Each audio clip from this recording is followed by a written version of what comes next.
recapping State of Play, and a Sony Store E.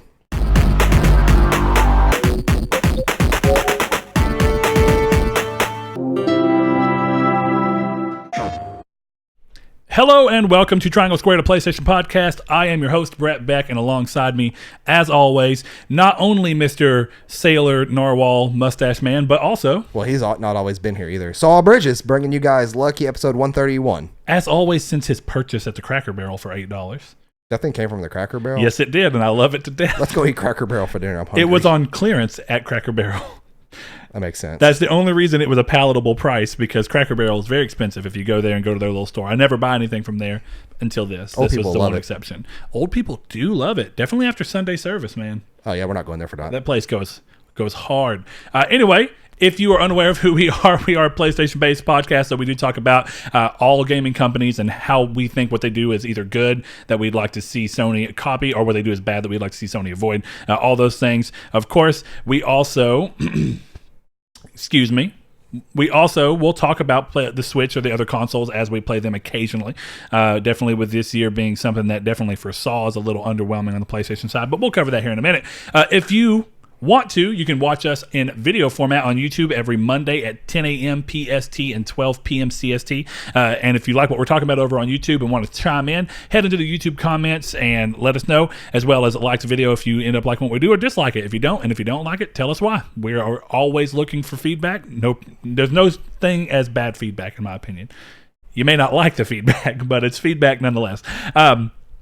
Anyway, if you want to listen to us on podcast services, you can do so, such as iTunes, Google Play Music, Podbean.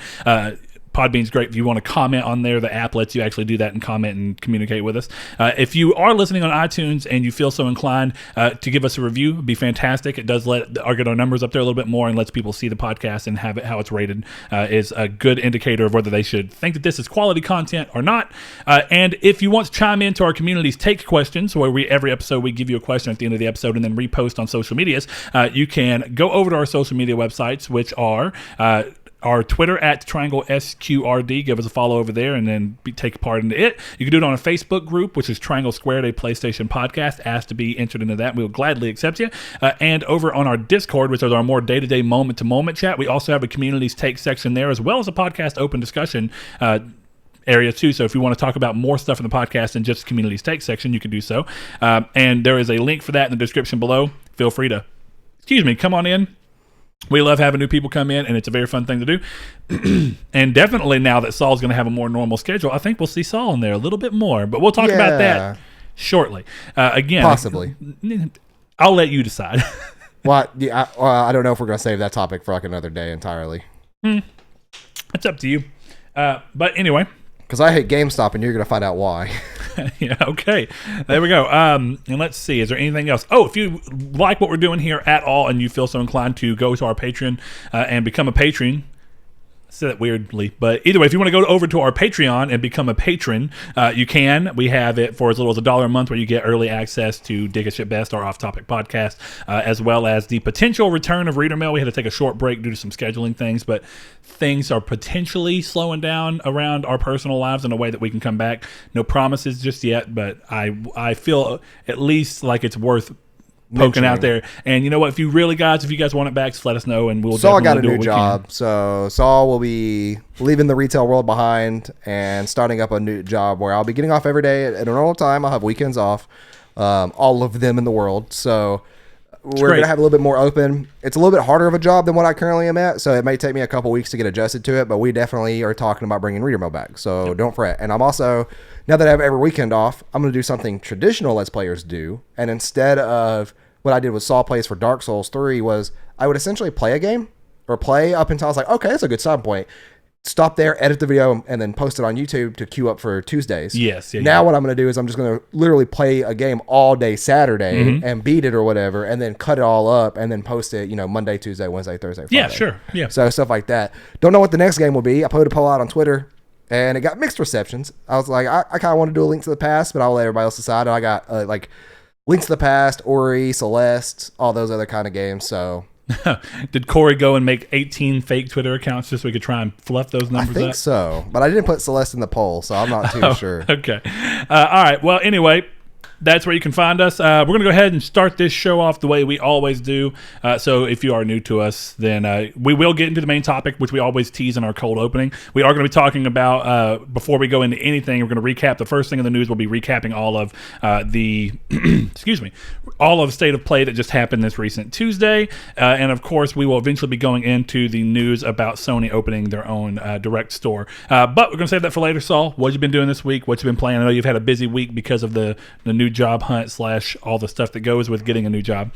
It wasn't really a hunt. I kind of just went in for the interview. That's fair, but my point is, you still had to go drive around and a bunch of stuff. Yeah, and that actually, it still allowed me to have a lot of time that day to hang out. I mean, we even went and got lunch and stuff that day. Yep. But I will be honest, I have not turned on my PlayStation at all this week. But I have played my Switch quite a lot, and I've been kind of rotating through 4 different games on it, mainly. And I say rotating, but I really just been playing 4 different games on it. I beat Link's Awakening, so that's a fun game. And I told you earlier I meant to bring that over, and so you could borrow it. But it's one of those things that's once I got done playing it, I actually did start a hero mode for it, but then I was like, no, I'm just because hero mode is unlocked from the beginning, where you only have 3 hearts, you can't pick up full hearts, you can pick up pieces, and then enemies do double damage.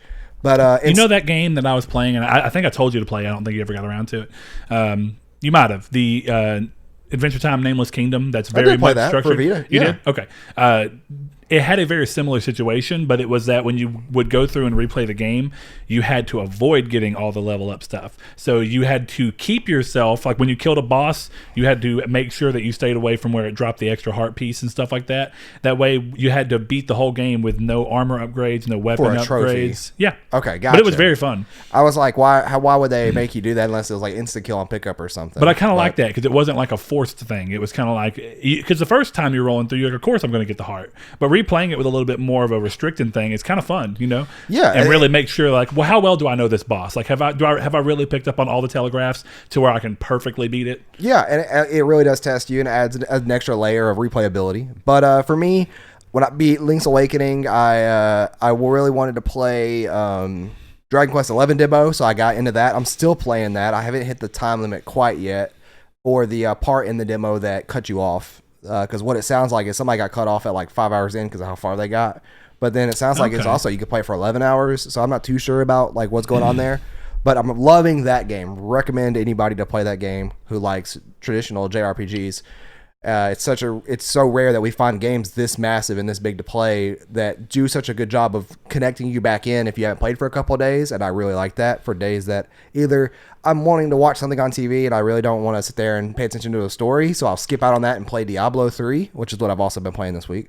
And it gives me a good open when I come back in, like, oh yeah, I was here and this happened.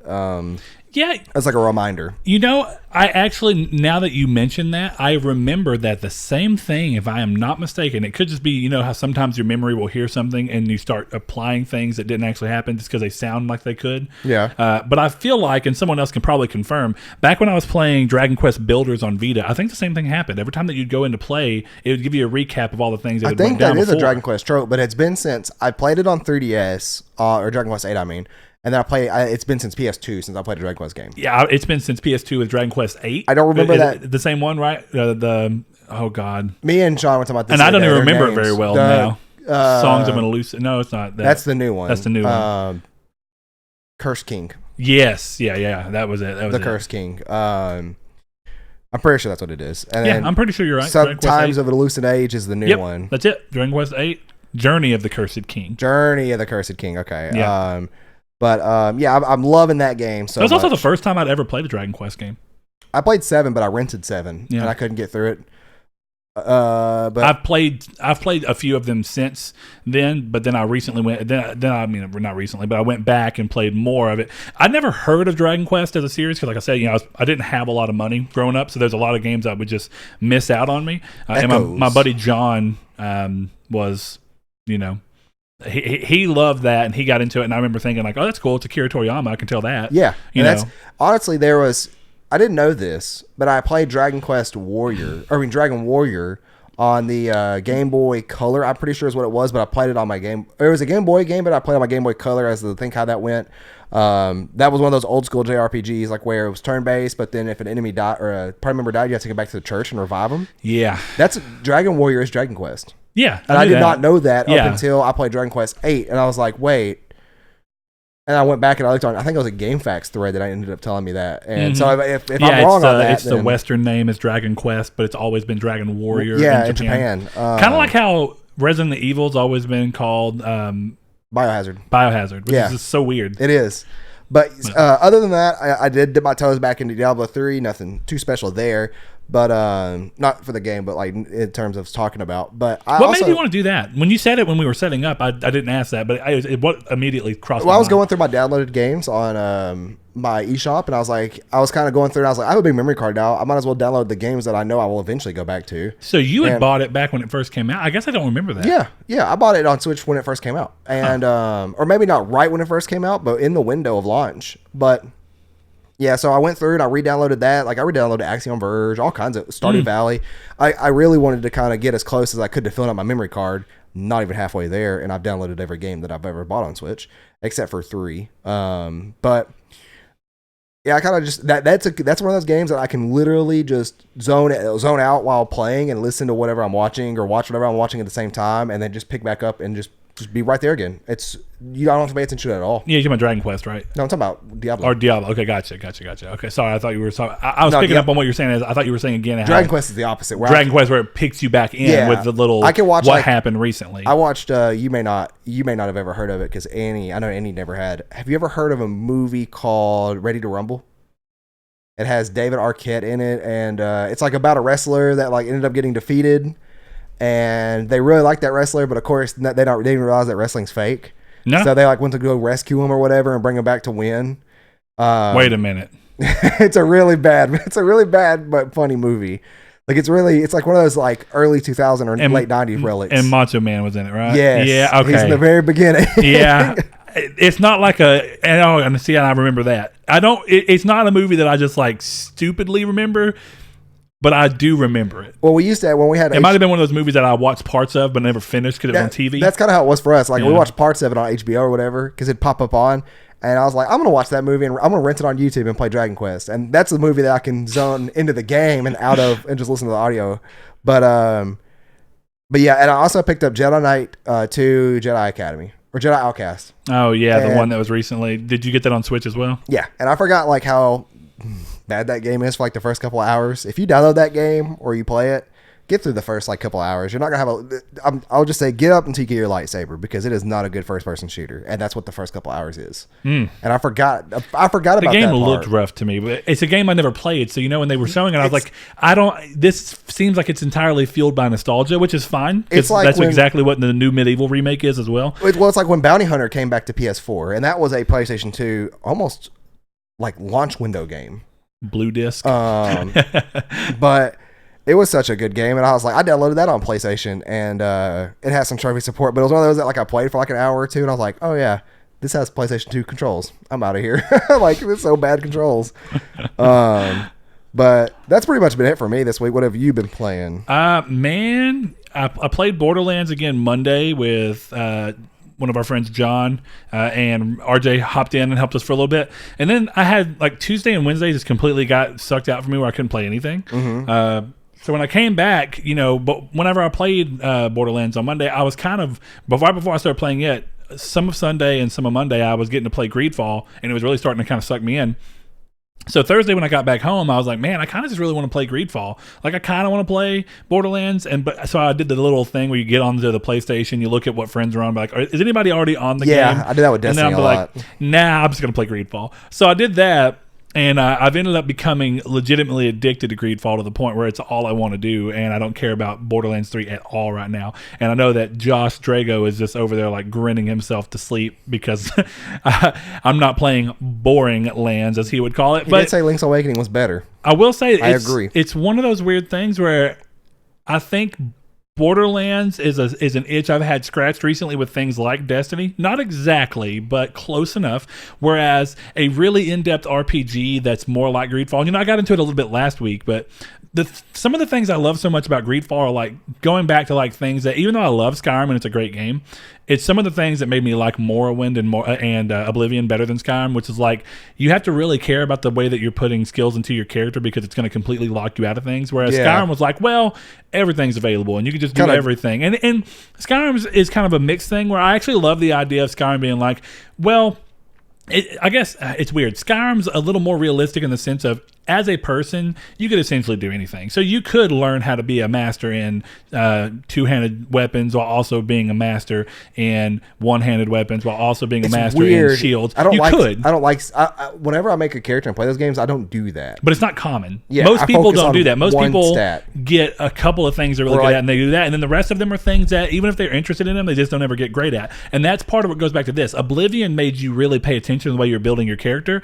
And if you wanted to play the game a different way, you had to essentially go back and restart the game with a different character, which is kind of cool.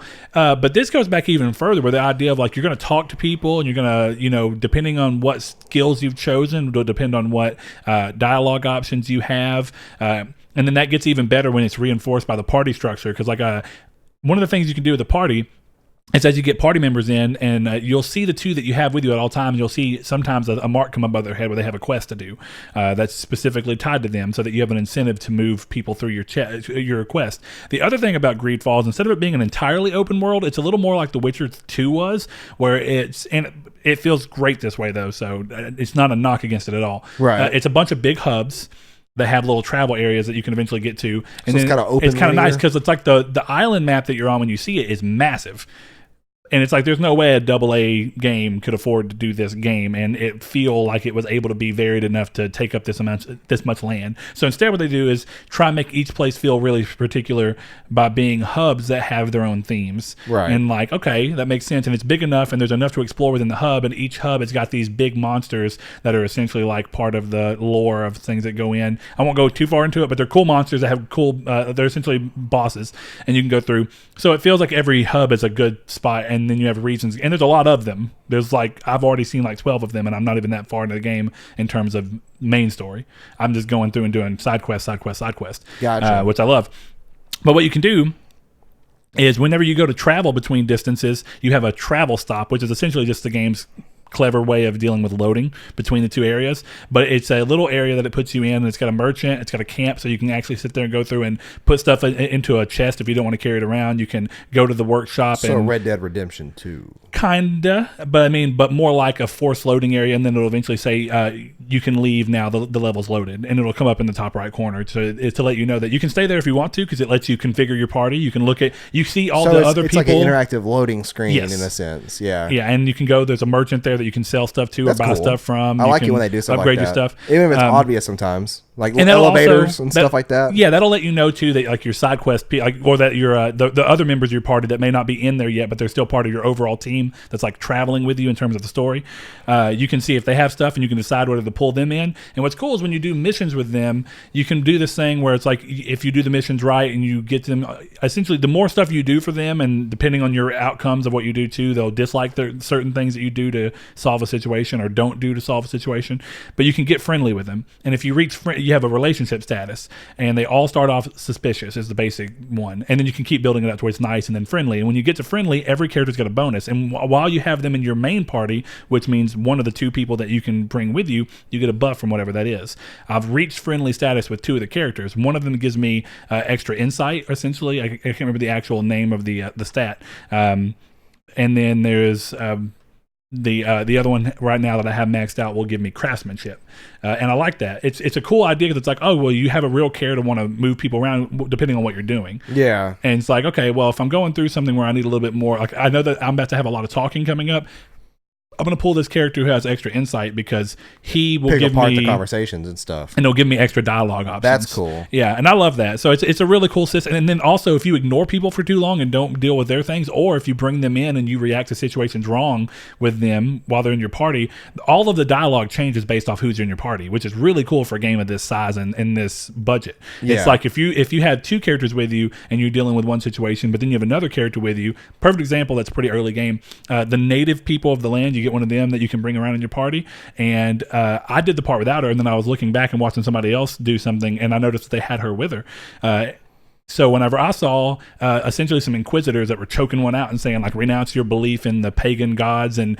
believe in our one true God, which is a really interesting story thing too. I like that they're doing the game. But when they were doing all that, nobody in my party was really against that because we're not natives. So it's like, we're watching atrocity happen, but we're kind of like, we don't know what's going on. Whereas if you have Ciora in your party, who's one of the native tribes people who accompany you, she'll look over and be like, what are you going to do about this? And it like completely changes that situation. It's just really cool. It's a type of game that, much like you're talking about with Dragon Quest, it's very rare that you get that type of game nowadays. Yeah. Me and Donovan were having a conversation. It's very rare that you get this type of RPG these days. Like even some of the great RPGs of this generation, one of the only ones that stands out with what feels like that much options to the things you can do. And even then, it's actually a little more constrained than that is The Witcher 3.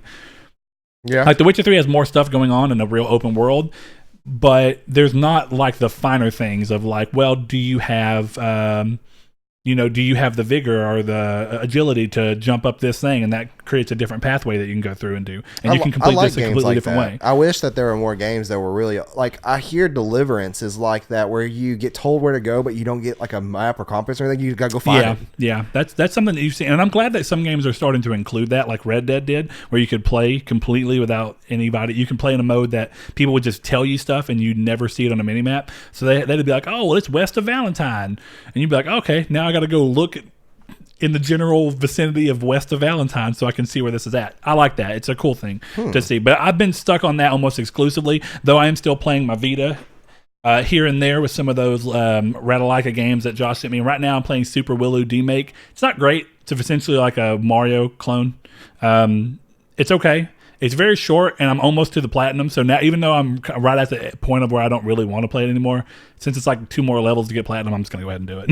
Yeah. I don't normally do that, but it seems like, it's close enough and easy enough. I'll go ahead and do it. But that's about it. So I guess that means that we will go into our Community's Take section, as it were. And the Community's Take question this week was, of course, based around the idea of state of play. And so what I said was, thoughts on the recent state of play. Was the third time the charm in your opinion, or does Sony still need to find their footing? Any announcement / game stand out to you, since this did have some they were announcements about games, but they weren't new announcements. It's very odd. But we'll kind of talk about that, and we'll mix together in what I'll go ahead and do here is we'll go ahead and cover real quick the state of play stuff, and then we'll start putting in the community feedback between that. So the biggest thing on the state of play, sadly, was The Last of Us Part 2. And I only say sadly because I think it's a great point to go in and say here. I think Saul and I both swung really high because we felt like this is the time to do something. And I understood whenever I was doing it that I was honestly swinging too high, but I hope that at least one of the extra things outside The Last of Us for me would have been true. The trailer pissed me off. Why? Because spoilers for the trailer, if you've not seen this trailer, they showed the fact that they killed Dina.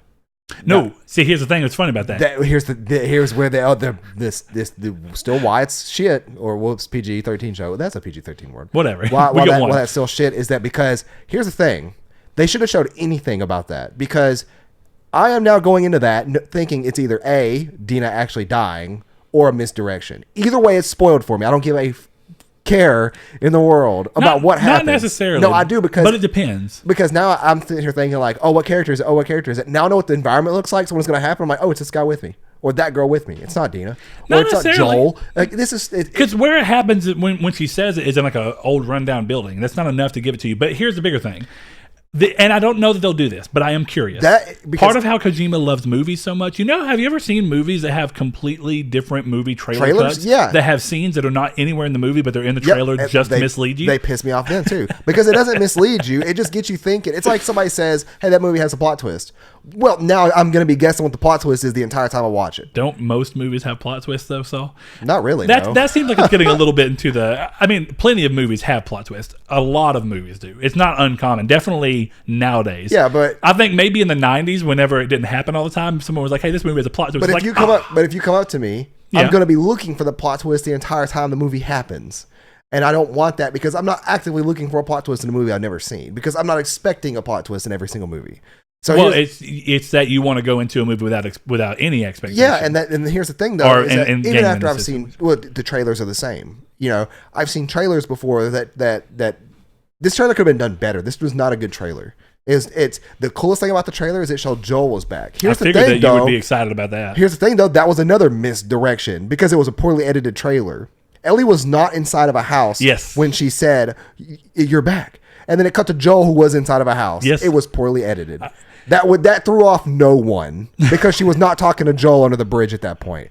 Joel did not meet Ellie at that point in that trailer. So now you're led to believe it was Dina. I doubt it was her because I think Ellie would have had a higher reaction to it, which I don't know. Honestly, I'd have just as high of a reaction. It's just a bad trailer. I don't know.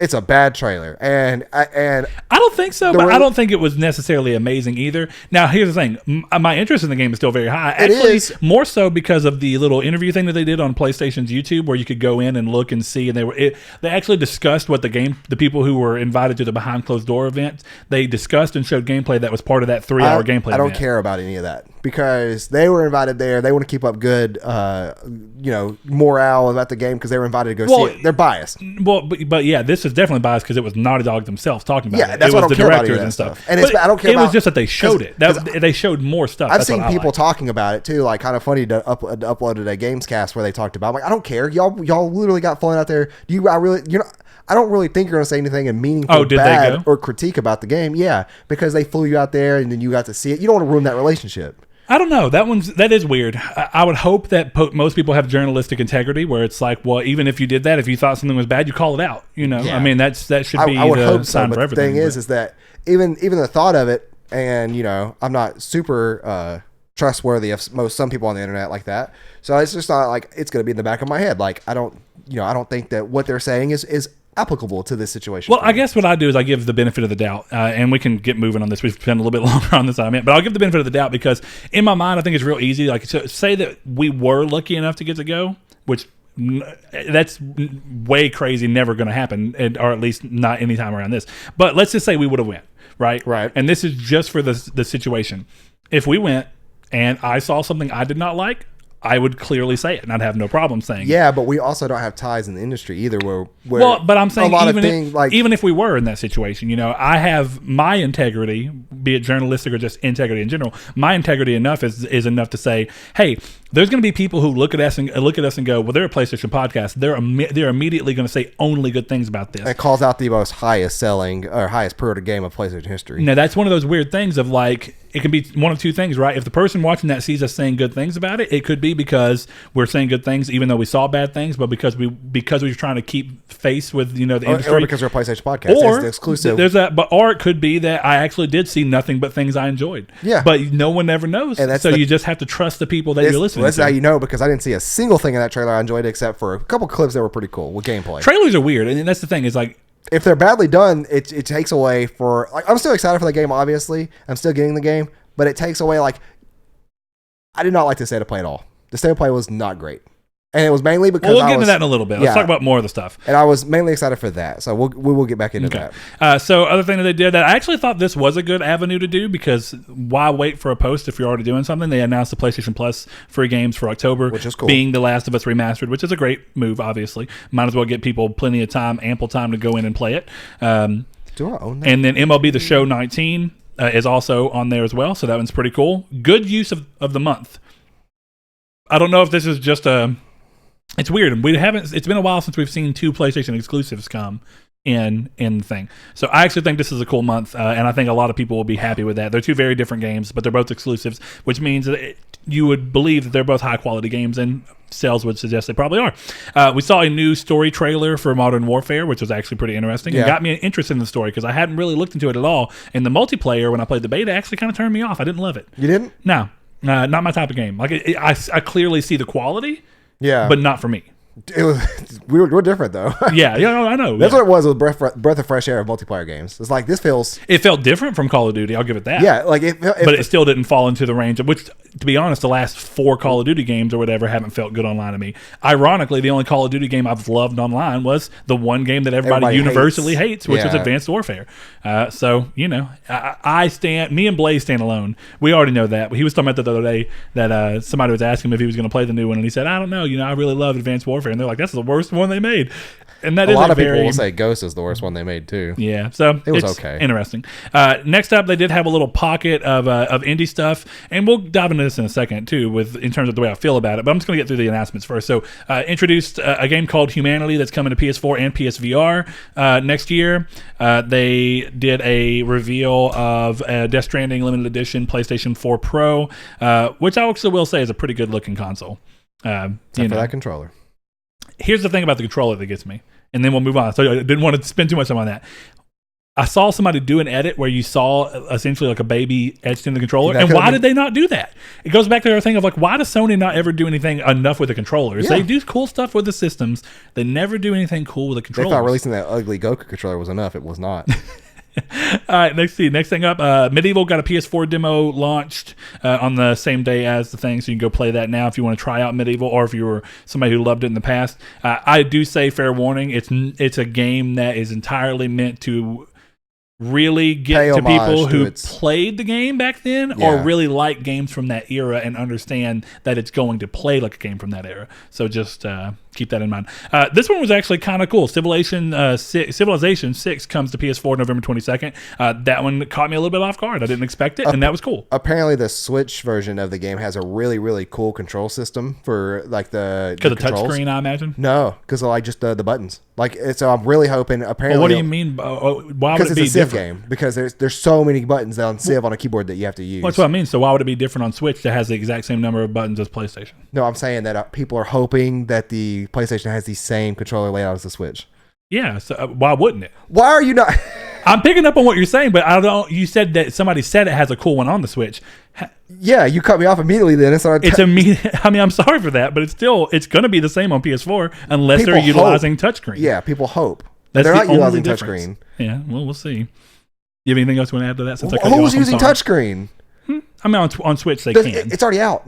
Oh, it's been out for months. Didn't know that. That's good. Hey, I just bought a Switch again, and I've had no urge to play it since I've beaten Astral Chain. I'm sorry that I'm not shoved up Nintendo's ass as much as you are. I'm not. I'm just, I'm aware of what's going on in video game news. Apparently, I'm not too aware of the Switch. I'm sorry, guys. I guess I could see that, though. Unlike the Vita that doesn't have a way to go to TV, where it's reasonable as to why you'd want to put touch controls in it, avoiding the PS TV dumb situation. Yeah. But you would not want to do too much to rely on the touchscreen if people were to dock the game. Yeah. So my original point was I saw people complain about or not complain, but voice concern about controls. I'm like, as long as it adopts what the Switch is doing, then it'll be fine. If people, was the point of my bringing that up? Yeah, I got you. Arise, A Simple Story was another little indie game announced for the PS4, which actually looked good to me. I mean, that's my type of game. I like those little short, nice experiences. Wadum, which is a game from the creator of MeteoricDemise, has got a release date coming to PS4 in December. They showed off LA Noire, the VR case files, which is out. It was a shadow drop that day. And then they also did a cool thing where I liked what they did. Instead of doing what they did with the first State of Play, which was super VR heavy, and just literally giving each game its individual thing, They did a kind of like a quick sizzle reel. It's like the only game that got standalone treatment was LA Noire, and then they were like, and here's all these other games. Yeah. And then they kind of just went on about their business. So that was it. It was 20 minutes. What are you going to do? Yeah, pretty let down. Now, we can get into our feelings in a second, and we're going to interlace those with what the community says. So let's go ahead and start pulling in some of the community's ones. Let's see. Here we are. Mr. Sean is our first person over on Discord. He says they have a better footing this time around, but it's mostly stuff we know. Fair enough. He says with those shown, it was an okay show. They showed more the next day with some new titles that should have been in the State of Play, and I agree with that. If you already were going to have more stuff to show the next day, why not just put them in the State of Play? Why did it have to be limited to 20 minutes? What I don't get. I don't think it had to be. I think that they just already did it because State of Play is pre-recorded, just like so it's just so they knew it was 20 minutes. So when they teased it, they said, "Hey, it's 20 minutes." I don't know that it had to, but I do think that there's probably someone who thinks that brevity is good. But Nintendo has wildly different length directs. Yeah, they're 40 minutes long for like the last one at least. Exactly. So I mean, I get that as well. Liam over here on Discord says it was bad, no point to it. Every person saying it was good says so because of The Last of Us 2. I want to say something a little crazy right now. I don't think it was just awful, and I don't think that there was no point to it. Yeah, I don't think it was bad. I actually think that ironically it was the best State of Play. It's not saying much, but that's where I was about to get at. Is it's not it's not saying a lot, but at the same time, I don't want to say that there was no point to it.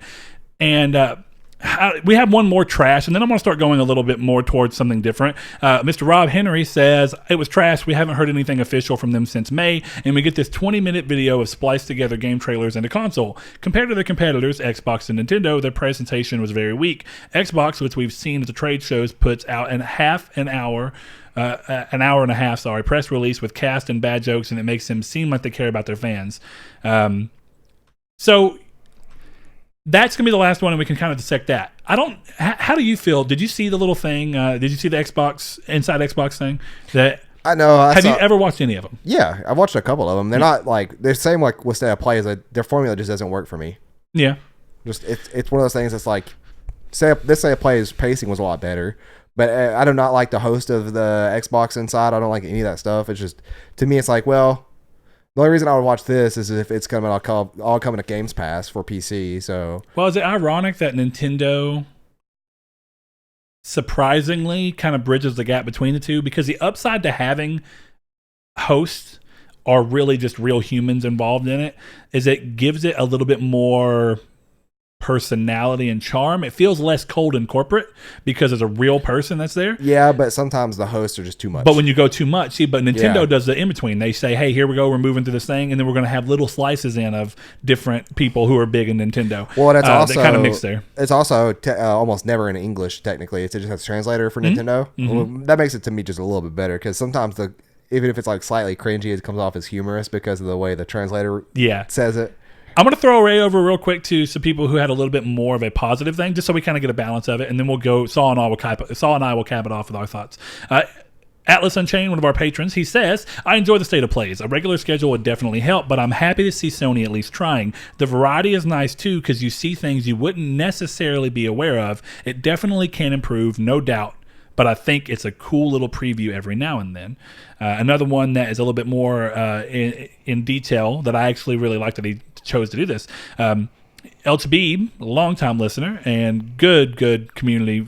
I mean, he has given us a lot of different good things to think about. He says, I can understand how many people will feel that this was underwhelming and showing more of the same. However, in my opinion, the last Nintendo was underwhelming too. My interest is on Metroid Prime, and they still don't even hint about it at all. So on the one hand, it's all about what is expected from them and where your interests are. On the second hand, I've followed many gaming news through mainly podcasts these days, including, of course, ours that we do weekly. Otherwise, I've skipped the Death Stranding extended video. I did too. The whole Last of Us Part 2 stories that are going around these days. This probably made the Death Stranding part and the Last of Us Part 2 clips much more interesting for him. That's what he said. Another thing is that Sony developers are probably shifting gears for the PS5, and I very much doubt that they reveal anything before the official reveal of the PS5, which will probably happen this PSX, if there is one this year, or early next year.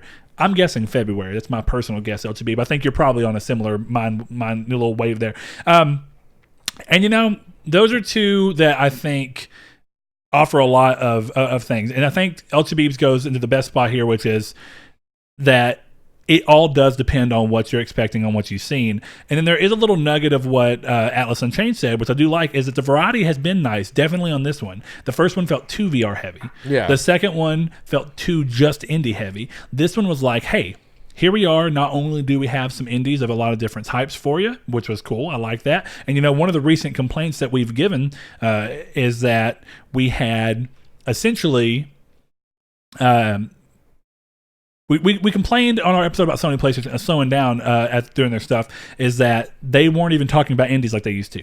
But if they're not going to do it in the official E3 venue or any of those things, and they're not going to have the PSX conference, then it's good that they still are showing that, hey, we still do love indies, and we're just doing it in this new thing that we're doing. That is essentially, for us, it's not replacing E3, but it's kind of a different avenue that we can do since we aren't doing E3. It's not that it's meant to be a one-to-one replacement, but it still lets us get out and show games off that not everybody would see. And then it does mean that there's going to be way more of a, chance of people not liking it because they feel like, well, I only care about AAA games. There's definitely always going to be gamers like that who go, well, I only care about AAA, so I just want to see that. Then you have the people, I feel like Nintendo Directs, and I'm curious as to what you think about this, is Nintendo Directs are very similar to this in that they show a lot of indie games or a lot of smaller games. But I think that since PlayStation right now is the dominating overall console and it gets the majority of third-party support, which is really AAA games for the most part, I feel like there's really a group of PlayStation gamers who want to see nothing more than the AAA best of the best, and they don't like the indies at all. Whereas Nintendo, since it's a little bit more of a more fledgling console and has a lot of indie love coming out for it, I feel like maybe it's just that the audiences are a little more shifted towards having an indie love on the Switch than PS4 now. Well, I really think that they saw what the Vita had, and then since the Vita started dwindling down, that they started taking some of that steam away from Vita, where people saw and claimed Vita was successful because people used Vita as an indie JRPG game machine like that. So you mean Nintendo? Nintendo, yeah, Nintendo. Because I'm almost guaranteed that that one of the reasons they wanted Hollow Knight so much on the Switch is because it's a perfect game for a portable system like that. Yeah, and that they got that, they got Dead Cells, they got all this stuff like this. So I really think that it's more of what games make sense for us on a portable front, but also to compare the Direct to these are also really, it's not, you can't do it quite yet because Nintendo's Directs are so different. Talking about, depending on which one we're talking about, because some of them have like 5 games and they're all focused at length, and then some of them have like 15 games and they're all focused within like 2-minute trailers. And then some of the Directs have been just for singular games. Yeah, there was a Smash Brothers Direct, and then I think there was a Pokemon Direct. Yeah. And the best ones are like the ones like where we got Link's Awakening. Like that was, nobody expected that. That was really the last thing. Nobody expected Room Factory 4. That was in there too, and Room Factory 5. It's just like, actually, I did expect it, weirdly enough, because I didn't expect they've been saying forever that game was a wild success to the point that they had to reprint it, even though they had made as many copies as they thought they would sell. Yeah, but I wasn't expecting it there, of all places. Yeah, fair enough. But yeah, it's one of those things that's like they're finding their footing, and I give them credit for that. But still gonna criticize things, even though they're finding their footing, just like I do everybody else. One of the interesting things here, we got 2 more that are over on Twitter I want to throw out because they are interesting to me. Tyler Haynes, he says, I need more wow factors for how much they advertise for it. We knew about The Last of Us Part 2, but the games in front of it were just mad at me. And that kind of goes into what I was talking about of different audiences are going to view these things very differently. But one of the things I said back to that on Twitter actually was that, I actually feel like I feel like the reception for this would have been slightly better if they would have never said anything about The Last of Us being there. If they instead would have just said, and I get what they did. They think, hey, we want the state of play to be good. So what do most people love? The Last of Us. So we're going to go ahead and tell them it's there so that people will have the urge to watch it. But I would have been way more impressed if I didn't know Last of Us was going to be there. Yep. And then at the end they were like, doom, doom, and you hear it and you're like, what? No, there's no way this is The Last of Us. Not to mention, too, that like the Twitter marketing has been real heavy for Last of Us lately. Exactly. And that really kind of ruined it. It took you out of the element of surprise, which and it was, surprisingly enough is why I didn't like the trailer. Yeah, I definitely agree with that. It's an interesting thing, but I do feel like some of this comes down to the way they frame things. I think part of why Nintendo's is good is that sometimes Nintendo comes out and says, hey, this is exactly what it's about. Most times than not, you have no idea. Exactly. Most times it's just, hey, here's a Direct. Yeah. I'm not going to tell you anything about what to expect. There's been things that people are like, Minecraft Steve's going to be the next Direct or whatever. People are like speculating and stuff, which is always fun. Yeah. But then, it's the best ones. The best announcements are the surprising announcements. Yeah. That's always the case for me. Whether it's E3, PSX, whatever it is, surprise me and you win the announcement. In a good way, of course. Okay. Well, anything else you want to cover off of it? No. Okay. All right. Well, I think we spent a little bit longer on that than I intended to. But the thing about the state of play is that it directly, the fact that we got so many responses to this, and we didn't even get to brush on all of them. I am sorry to the people that we couldn't get to. But, we got so many responses on this. I think this exactly kind of shows what we were talking about is whether or not it's a complete agreement and too complete of an agreement that they're slowing down too much. There's definitely a hunger from the PlayStation community to get something more. And this was their opportunity to get more, and it was just so mixed. And you can see that, you had an eclectic mix of games, and the way you showed it was a lot tighter, I think, and there's some good to that. Yeah. And I will say that I do think that this is their best state of play yet, and I do actually think that most of what they did was right. I think if they would have just changed the way they went about half of it, it would have felt even more impactful. Honestly, like I just said about The Last of Us, if that would have been the one change that they made, they didn't say it all what was going to be in there, and then The Last of Us and Death Stranding were part of it, I think they would have got bigger hits. But Death Stranding's been being talked about too much lately, and then The Last of Us kind of got pre-hyped to death before it, so it kind of took away the pop of it.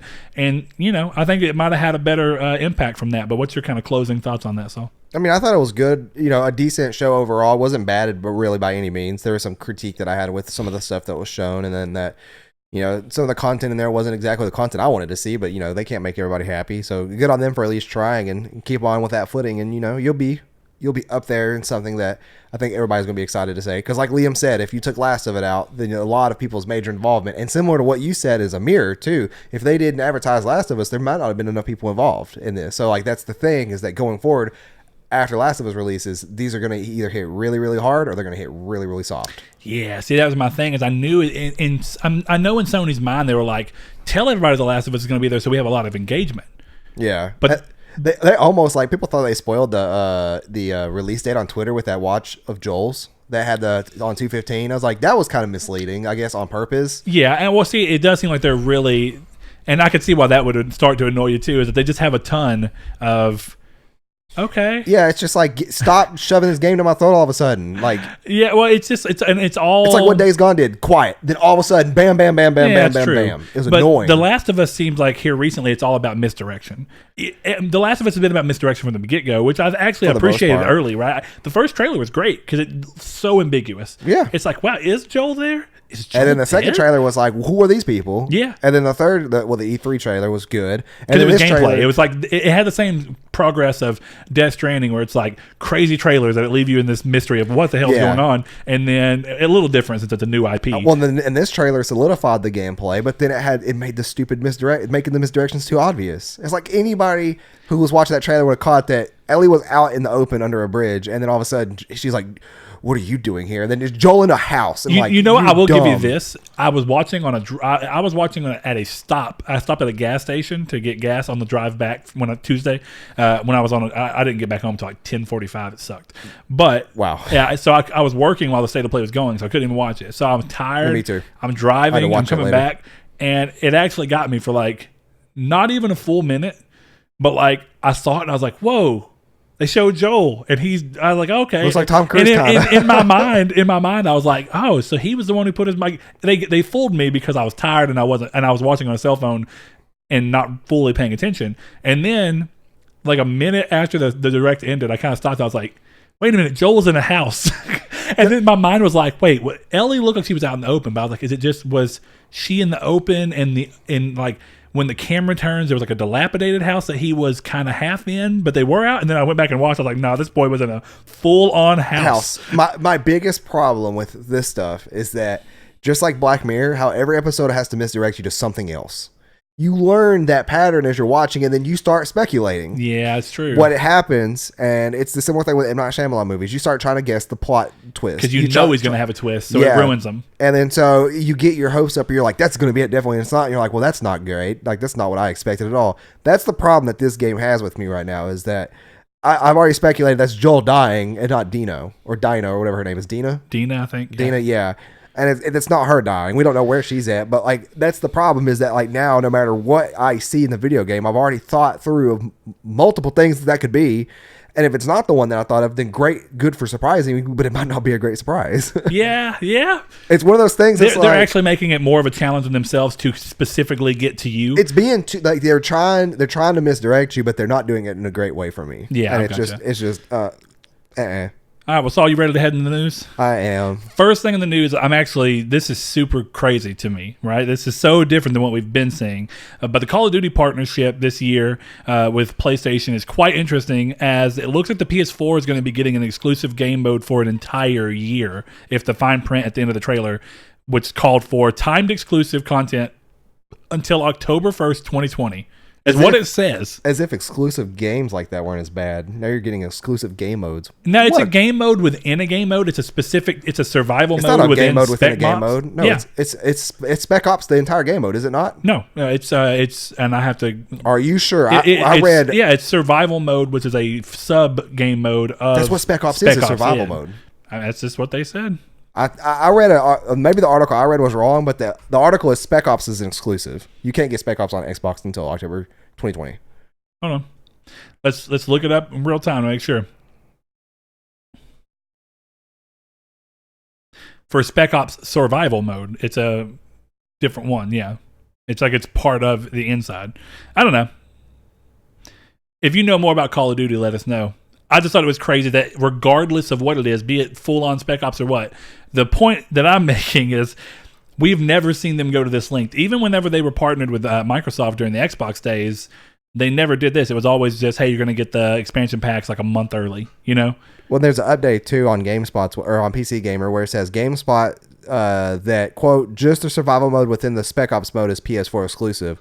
Every campaign multiplayer and everyone gets campaign multiplayer and Spec Ops, unquote, the rep said. So, okay, so what I said was correct. That's yes. what I thought. I thought I read it that way.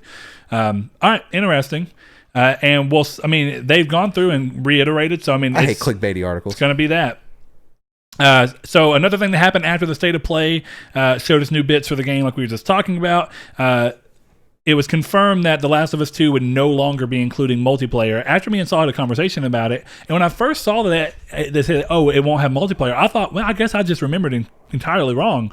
And I was like, nah, there's no way. And I went back and looked, and what originally happened was in E3 2018, the co-director confirmed multiplayer, but he said, but we're not ready to talk about in what fashion yet. But you'll be seeing it. And I was like, I wouldn't have had that wild hair on my own. I wouldn't have come up with that. There's speculation that there's still open positions at Naughty Dog for multiplayer designers for The Last of Us, and people think that is a placeholder for a game they're working on, like a Star game. I can't think of what the name is now, but it's an open position under a false title, so they won't spoil the next title they're working on. Maybe, but what they said that they put out a Twitter thing. So and I'm not going to read it part verbatim. I didn't even put it over here.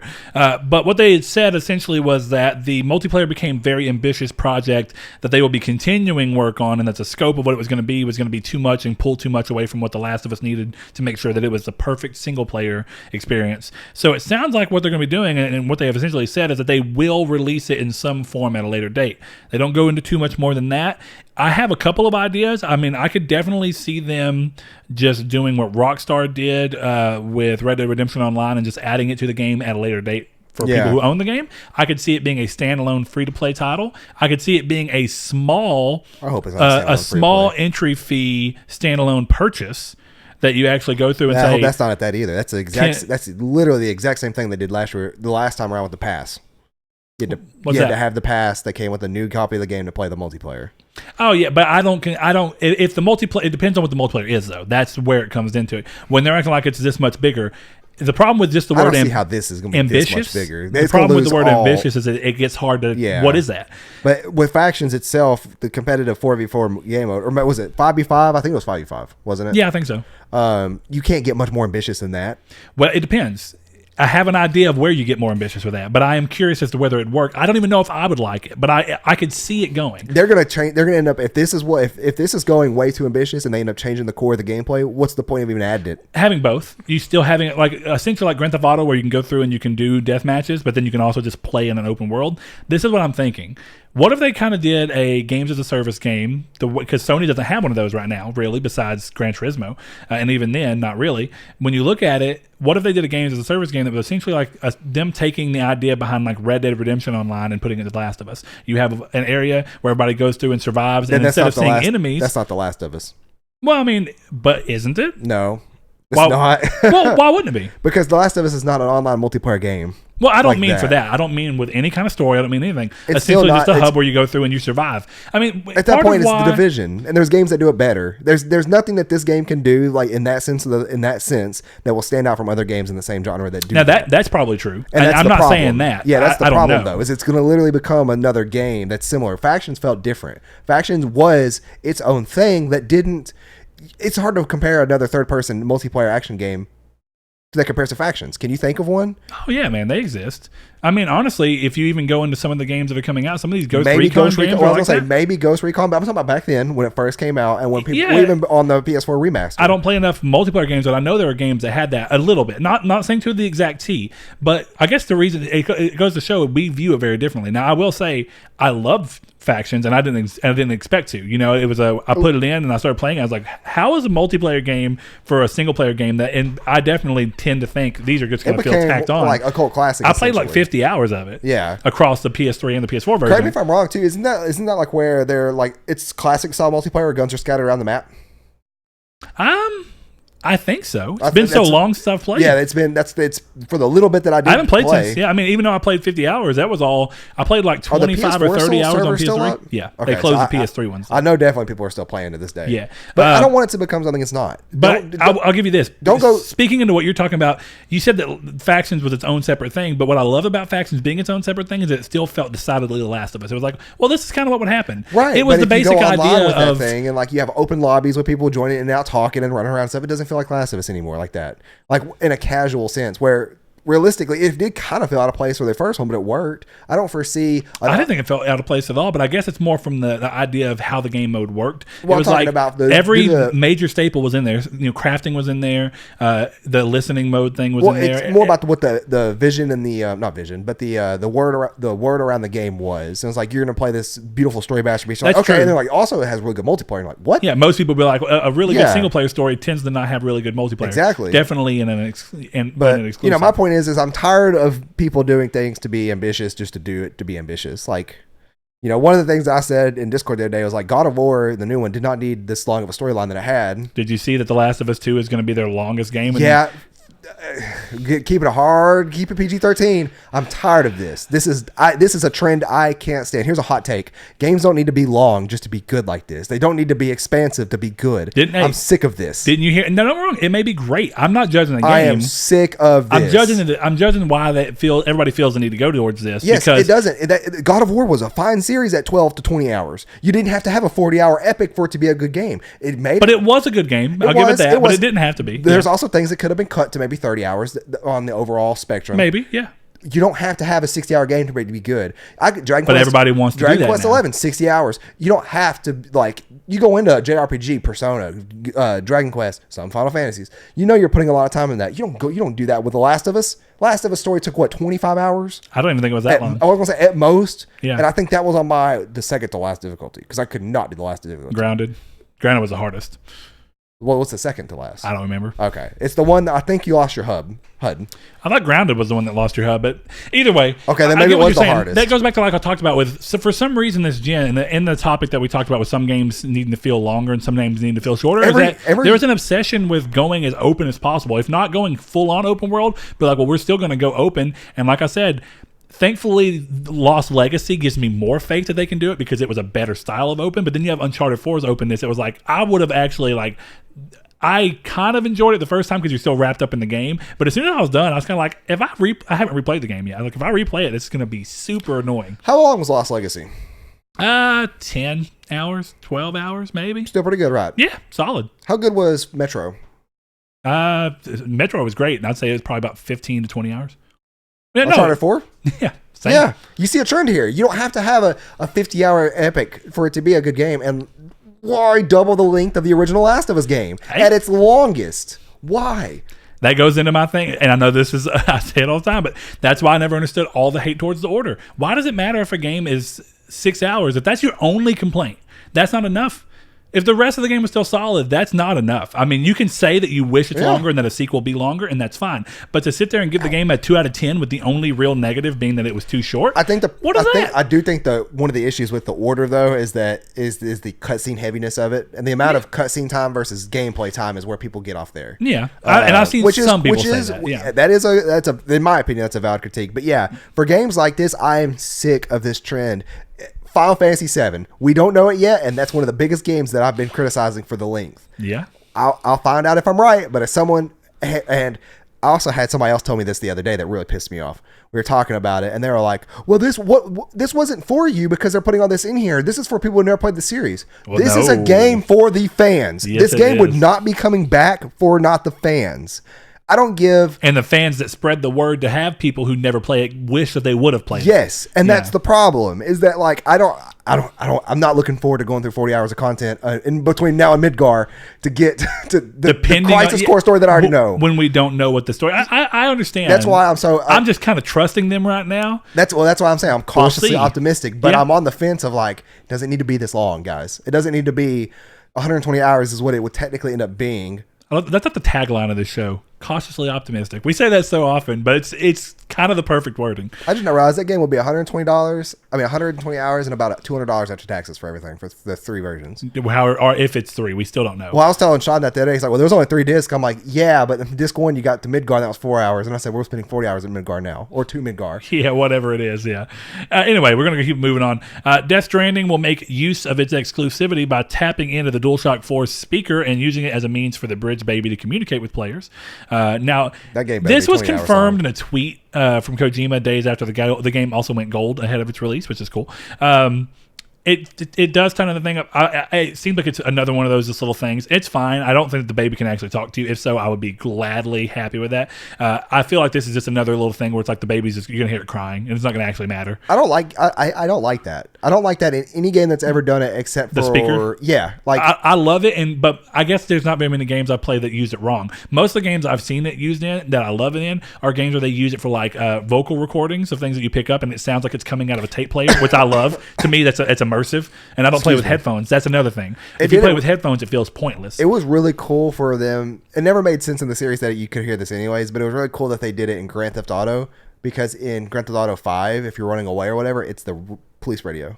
Yeah, and it comes through, and that's my point. It's really cool when done right, but that's a great idea, and those are most of the things it's been used for. Most people have not used the. I love it in games when it's like people who are contacting you over radio and they shoot it down there. I love that because it sounds like a radio. Was it Surge that picked up voice recordings that did it through that? Maybe, I don't remember.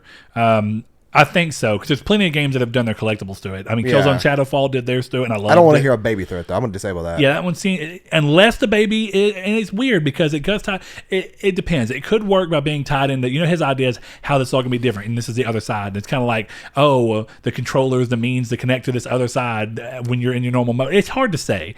It could... This is something I have to reserve judgment for until it comes out. This is my phone. Hold it like your PlayStation controller. Where's it at? In your belly. You're going to hear it crying where Norman Reedus is going to hear the baby crying. There you go. I'm still going to disable it. See? That's actually not a bad idea, because if you're sitting there playing a game, you're playing like this, you're gonna hear the baby down there, which is technically where it would retrospective in the audio. It'd be more interesting if Death Stranding was a first-person game. Yeah. And you look down and be like, whoa. Anyway. Wouldn't really work with me and a headset. Yeah, see, that's I normally don't play with. That's another game that better not be 60 hours long. Yeah, that game's 60 hours long. I'm Kojima. Well, wasn't Metal Gear Solid 5 like 40 hours long for no real reason? I don't know. I only got like 15 hours into the game. Yeah. All right, we're going to keep going. The PlayStation Hits lineup, which Sony uses to take the biggest PS4 games and re-release them at budget prices, is set to expand this fall with the likes of Far Cry 4, God of War, Gran Turismo Sport, Rayman Legends, The Crew, Uncharted Lost Legacy, and Watch Dogs joining the lineup. There's a lot of Ubisoft games. It is. I don't know what's going on there. Somebody on the... I hate the fact that people acted like this, but I got a laugh out of it. Somebody on the PS4 subreddit was like, man, February going to be good. They said Last of Us, Cyberpunk, and then Watch Dogs. And then somebody commented saying one of those is not like the others. I was like, that's a shitty thing to say. Let somebody enjoy their games. Well, what I love about that is that it's left to the imagination of the person and what they like as to which one's not like the other. Yeah.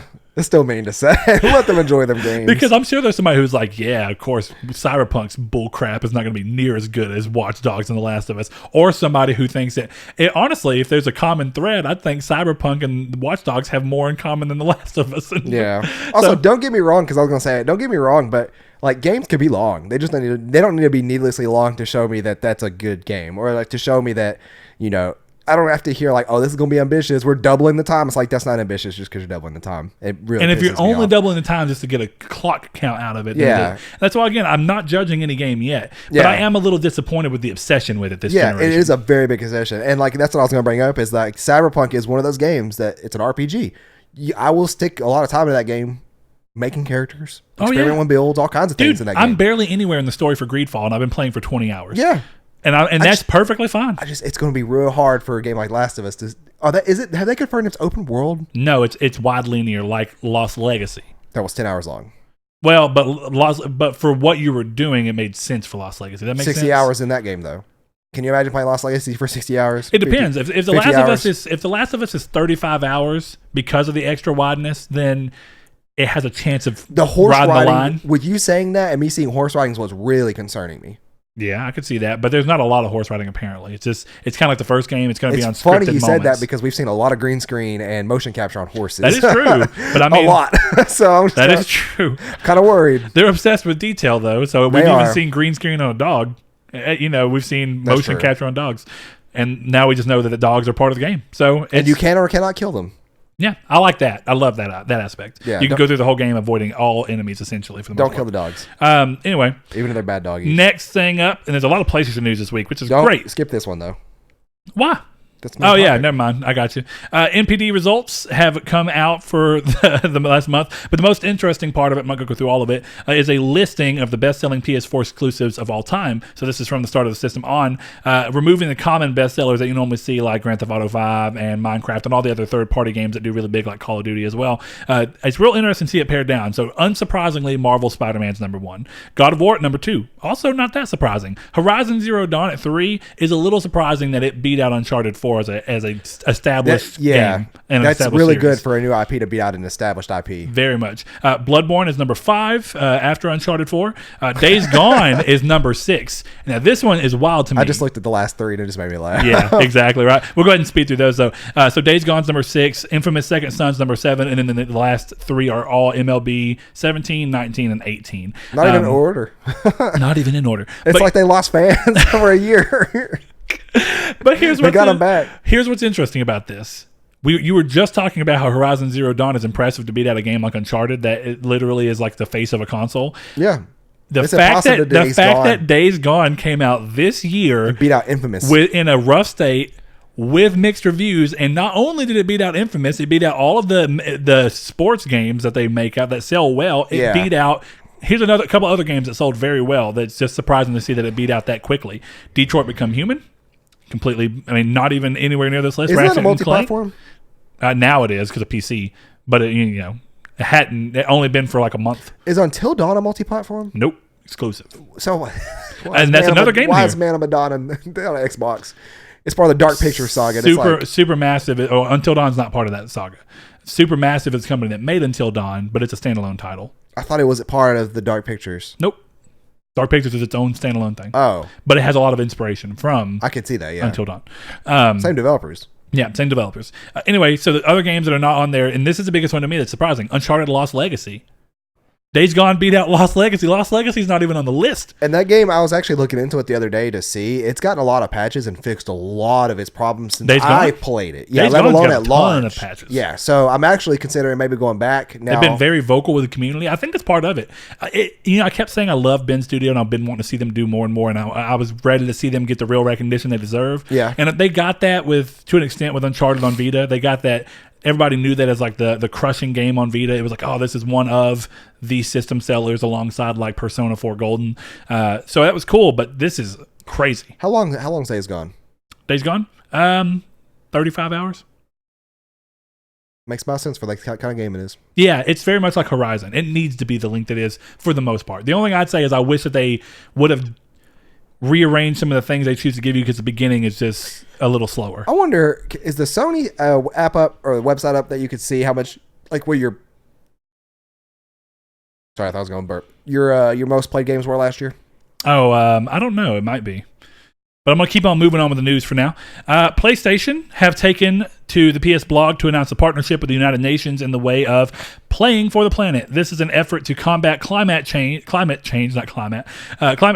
Sony promising that PS5 will reduce the power consumption of the suspend gameplay feature drastically, which they estimate will save the equivalent of the average electricity usage of 1,000 homes if just 1 million users were to enable the feature. This is the first step in many that they have planned moving forward, looking at their carbon footprint and a lot of different things and making sure that people are aware of how to do these things, while also giving you the option, which is interesting. Yeah. I don't know what that's going to be. It may be that the power save that is the extreme power save is it takes a little bit longer to boot up, and it may be that they want to give the option to people who go, well, we don't want to spend that extra time. I think this is cool personally. Climate change is a weird subject that I'm not even going to remotely brush in this. No. But my point being is that I don't really think that there's any harm looking at it from a company standpoint. If a company looks at it like, hey, there's a chance that this is real, let's just do it. That's what I think. This is cool, and it's all optional. You know what I mean? Are you smiling because I said chance? Look, I'm just trying to play as in the middle as I can. It's real. You're a fucking idiot if you think climate change is fake. This is not. I'm just gonna say that you're an idiot if you think climate change is fake. We are not a political podcast. That's not political. That's science. You're an idiot if you think climate change is fake. But it's so political. It's been so politicized. It's my I don't point. care. I don't care about who's surrounding it. I don't. We're gonna keep moving on. That's why, like, I just like the camera smile when you said chance. I'm like, no, he did not. I know, but I'm just trying to remain. You know what? My thing is, I'm not a scientist. I cannot prove to you that climate change is real. I can't prove to you that my lungs can breathe air, but then I can show you an article that says that they can. All right, next up, after countless teases and delays, Stardew Valley finally adds multiplayer to the PS4 version. So if you've stepped away from the game but want to play with friends, now it's time to get back to it. If you're on Xbox and you're curious about that, it's not working on Xbox yet, so there you go. The newly formed Once Lost Games, and this is super cool to me, comprised of a number of Elder Scrolls veterans from the early days of Arena and Daggerfall, have announced their upcoming project to be a quote, massive open world fantasy adventure, end quote, with the studio claiming the aim is to, quote, meet the gap between the deep, complex design pillars of games from the 1990s with the production values, improved controls, and quality of life features in games today, end quote. There's no name for the project yet, so you can't look at it that way, but the studio confirms plans for an exciting announcement by the end of the year. I don't know what that was. Ballistic missile alert? Yes. That's exactly what it was. My wife is apparently sending a missile to our studio. Why is that your notification? That's scary. I don't know. My phone's normally not on loud. I don't pay attention to these things. It was an alarm that I don't know why it was set. But anyway, this one's cool because this kind of goes into a lot of people feel like that Bethesda has stepped away from a lot of things that people love about them. So it's really nice to see another studio step in and go, hey, if you liked this style of Elder Scrolls, which is more like Oblivion, Morrowind, and the previous ones, because Oblivion and Morrowind are way more like Daggerfall and Arena than they really are to Skyrim. I was going to say they're more like a tabletop story, where Skyrim is more like a book story. Yes. And that kind of goes in. Part of what I'm loving about the way they're describing this is it's very similar to what I think of Greedfall. Greedfall is the type of game that brings in all these different crazy things that you can do in complex designs where it's like, well, do you want to do this? But you can't do this, but you can do this. And then we have all these different ways that you can solve situations and problems from all the way down to talking. Not only can you talk your way out of situations, you can also act your way out of situations depending on what you're doing. I think that's cool. And I guess it's that Greedfall has reignited the fire in me that very few games have scratched that itch in a while, so if they're going to do something similar, I'm all down for it. Next up, WB Games Montreal, the studio behind the loved step-sibling of the Arkham series, Arkham Origins, has been teasing something on their Twitter, which looks to confirm a new Batman game from them that looks and is speculated to focus on the Court of Owls. This teaser was posted Monday with the tagline, Capture the Night. This timing fueled speculation that we'd see it as a state of play, but that did not come to pass, meaning we could still be seeing it any day. One of the symbols that they used in that trailer did look very similar to a Court of Owls symbol, just so that everybody knows it's almost like a sigil or sigil. Josh was talking about this on Discord, that he thought that we'd see a new Batman game because of all this stuff. And I kept saying, like, I thought that too, but you know how many times we've guessed that and it's not come to fruition? So I just kind of leave it to the point of I wasn't going to put it out there and just hope that it did happen. But it's a good thing that I didn't, because it wouldn't have been part of the state of play, even though I think that probably would have been a pretty cool way to do it. Yeah. And for those that are interested, if you do want to prep before you play the game, there is a catch-all graphic novel that actually, we have a Books A Million, not a Barnes & Noble, that you could buy at our Books A Million that actually comes with a Court of Owls mask and stand for it for $20. Yeah. You get a pretty thick graphic novel, and you get a cool little collector's item with it. It's pretty cool. It's a good graphic novel. And the last thing on the news before we go into our other thing is to close out. We'll talk about the PlayStation's recently submitted patent for a smartphone app named PlayStation Assist.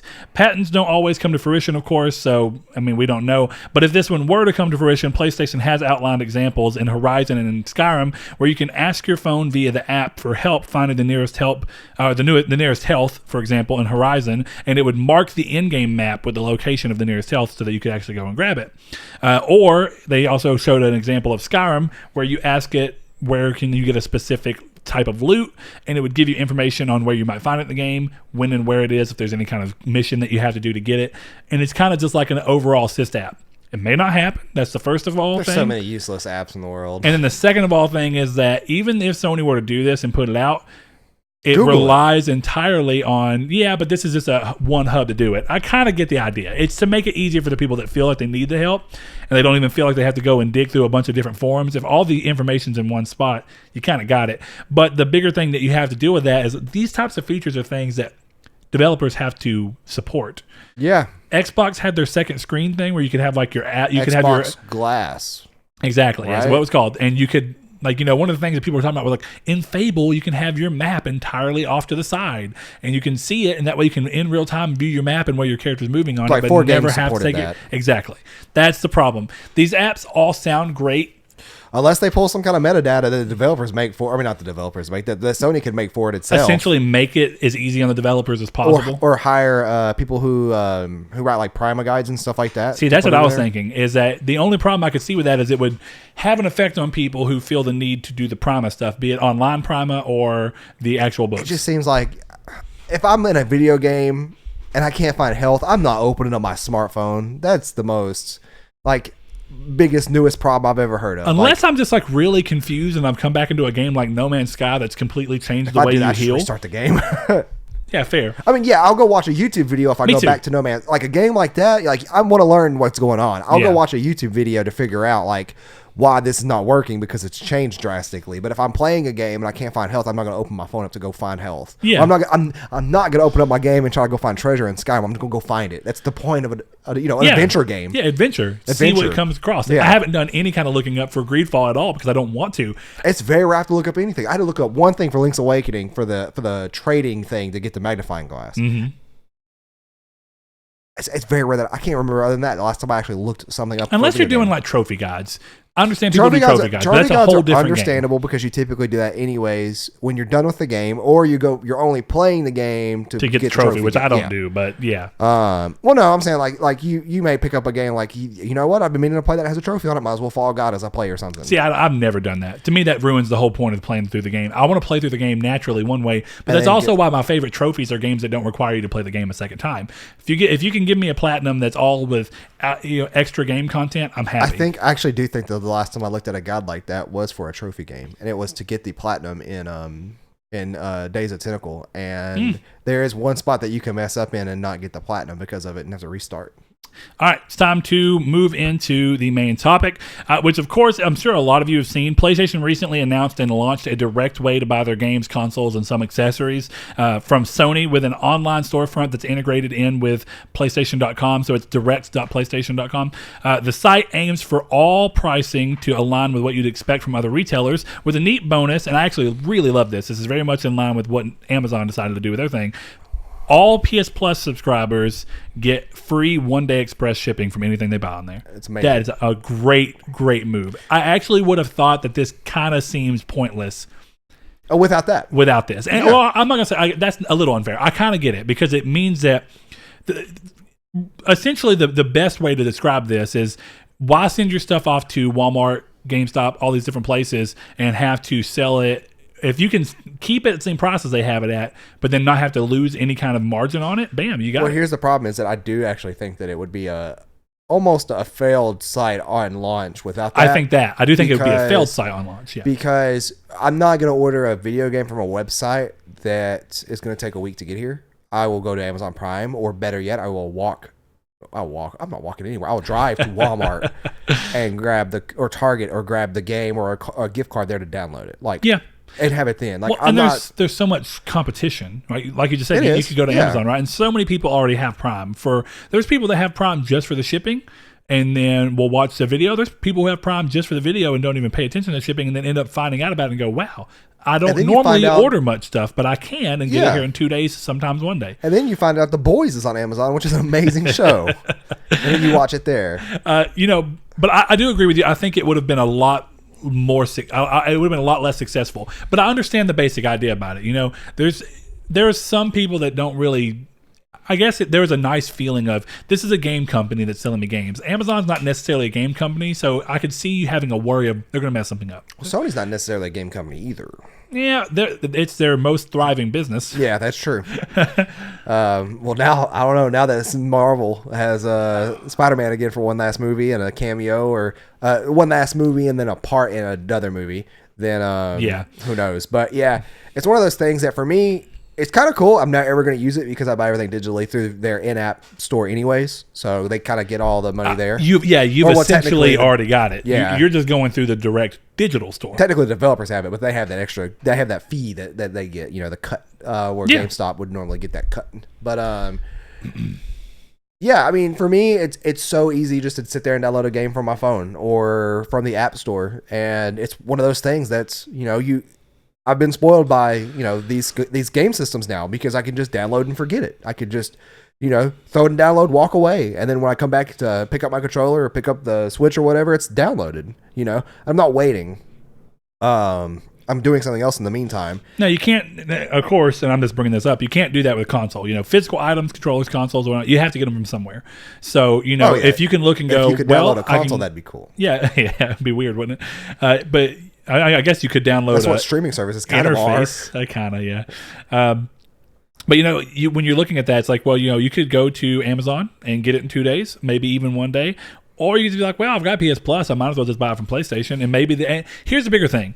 Right now, with the way they're doing is it's kind of just which one do you want to support? Do you want to use your Prime one more? Because if you have Prime and you have Plus, it literally doesn't really matter where you go through. You're going to get it in essentially the same speed. At that point, I don't even go down to like what company do I support, because that kind of thing, it's more of I don't care about that, more about of a convenience thing. Like, I mean, honestly, honestly, it going to be like is it the one thing that I'm iffy about? I do not know how they are going to do 1 day shipping on everybody in the United States. That is what would be impressive. Is it weird that I had the thought of what if they're partnered with Amazon with this, and it's all just essentially Amazon or Prime? Maybe even like Walmart or something? I don't know how they're getting it out every day to everybody in one, when we just now got an Amazon warehouse like 300 miles away from here that allows 1 day here. Yeah. How is Sony of all people going to be able to 1 day me something? Yeah. Honestly, when I first read the Express, I thought 2 days. And then when it said free 1 day shipping on the PS blog post, I keep waiting to be like, is this going to be amended? Is this a UK thing because of it being on the Express? US only. Okay. I want to believe it because that would be good. I just don't see how. I'm probably going to try it just out of curiosity. I mean, can you download, not that this matters because this is, we didn't get mailed a digital game, but can you download digital stuff on there, or are they just going to leave that for their own in-app store? I'd imagine that they're probably just going to leave it alone because this is really going to be for physical stuff. I saw that you said something about it, and Ryan did too on Twitter, about how y'all hope that the credit card that y'all have, the Sony credit card, ties in reward points on here. They haven't said nothing about that either. But here's the thing about the rewards points. I'm sure that what you buy from there will give you extra points. That's one thing. But then you also have the point of like, it gets really weird because it'd be cool if you could just use that as your storefront for spending your points. Because right now, when you spend the points, you don't get any kind of expedited shipping. And to be I got Bloodstained. Bloodstained is the first time I've ever done a physical copy of a game from the reward system. You got it like 4 days after launch too, didn't you? Or 5 days? Well, no, I didn't get it at launch. I was way past that. Okay, maybe that's what I'm thinking of then. But I did get it in like 4 days after I put the order in, which is not that bad. Okay. And I didn't have to pay for anything. I didn't have to pay for shipping. That's covered as part of the for a free game, you don't expect it to be there next day. But it would be kind of cool if they could kind of combine them and say, hey, if there's a game that we support on the PlayStation Store, you can use your points to buy it, and then you get the expedited shipping. That'd be great. I don't think it'll happen. What are the points from Capital One? No, they're from PlayStation Rewards. They may not be able to do that then. I don't know, because the only reason why they wouldn't do that is I would think that they can't, and I don't know. I'm just guessing because Amazon's reward card, which I have, the Chase Visa card, I don't use that really. That's kind of my backup Visa if my bank is dumb and I'm out of town somewhere. But they don't use your Amazon points. Aren't Amazon points or Chase reward points. You just get more for shopping at Amazon. Yeah. So I wonder if maybe there's something about that it being Sony reward points and not Capital One reward points that you cannot shop at their storefront with your own points, which wouldn't make sense when you really think about it. Well, they're both PlayStation Direct. I mean, the PlayStation Sony rewards and then PlayStation Direct store. That or something. I don't know. Maybe because of maybe because they're dealing in their own currency. Yeah, maybe. It's the same as if you go to Target, you get a gift card for buying an extra amount of things. So you remember 6 months ago, maybe not even that long The ago. point system changed? When we were talking about, but it's kind of a moving from that, but it is still similar in what I'm talking about. Part of why I want that to be is that we're already kind of getting there. This is more synergy between their things. One of the prime examples we gave when we were talking about one of the ways to make PlayStation Plus a better value, this is it. This is one of the ways, synergy. We use Amazon as an example there, right? You go into Amazon and you go, well, your Amazon Prime thing not only gets you this, but it gets you this and it gets you this. And now we're seeing that PS Plus gets you online play. Okay, some people don't really like that you have to do that, but oh well, you do. But it also gets you free games every month, and it also gets you the ability to get free one-day shipping as long as it actually works that way, which I assume they wouldn't have said it if they couldn't do it. You hope. I hope, yeah. So that's amazing. Anyway, we're getting closer to that, right? And then if you can tie in Sony rewards to that in a way, you start to get this great ecosystem. I don't know why I said that way, but ecosystem synergy. What would be really cool? You don't see in a lot of places. Sony Store or PlayStation Store exclusive controllers. I was already getting into that. So one of the things I put on here, and I love that you said that. Yeah. When do we start seeing not only Sony special edition controllers that you can only get from the Sony store, headsets that you can only get from the Sony store? Yeah. Do we eventually see the Sony store be the way that they're going to do the kind of ID, the Microsoft, whatever it's called, where you can sit there and customize a controller and then they send it to you? Is this Sony's first step into making that a possibility? Creative Labs or something? Something like that. Creation Labs? That would be cool if down the line Sony is saying, it'd be great that maybe they're saying not for the PS4, but when the PS5 launches, whatever the DualShock 5 is going to be, we're going to let you completely customize it. I don't care if people say they copied it. Sony copied them. Do that. No, it's that's a great really idea. Cool service. Yeah, that's a fantastic. Let me have my name on my controller.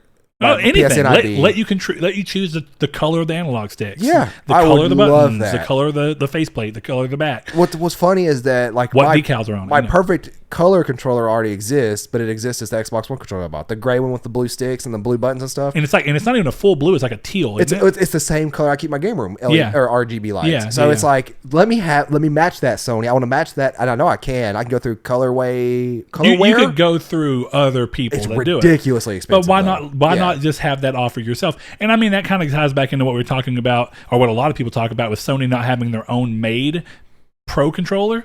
Though ironically, this is the weird thing about this. Ironically, I somewhat appreciate the fact that Sony doesn't do it themselves, because here's the thing. Now they need to do it. I still think they need to do it, but I appreciate the way they've chose to do it, because unlike Microsoft, this is what you have with Microsoft.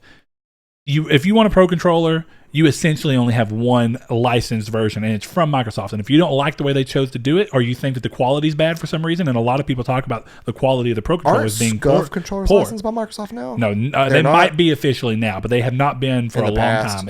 I thought I remember seeing something about that, but maybe it's just because I always for some reason affiliate Scuf and Microsoft in my mind. I don't know why. I don't know. But either way, you have very few options. Whereas Sony said, hey, you want a Pro controller? Here's this bad one. Here's 10 options. Here's this bad one. And I'm wrong. That most recent one that's coming from Thrustmaster is hideous. Oh, it is. But to give it the credit that it deserves, I like the fact that you can change the things around. It's just the controller seems too tall. I'm already biased and uncomfortable. Yeah, I'm already biased because I already have the Astro Pro which controller. can essentially do almost the exact same thing. It can do everything it can. Well, the analog sticks it's not 3 changeable and then 1 stuck, is it? I thought it was just you can only change. You can literally take out anything. Okay, there you go. Yeah. There you go. So yeah, at least you I'm already pretty have sure it. you can't take out the face buttons, I don't think. Okay, that's the same as the Thrustmaster. You can't take out the face buttons.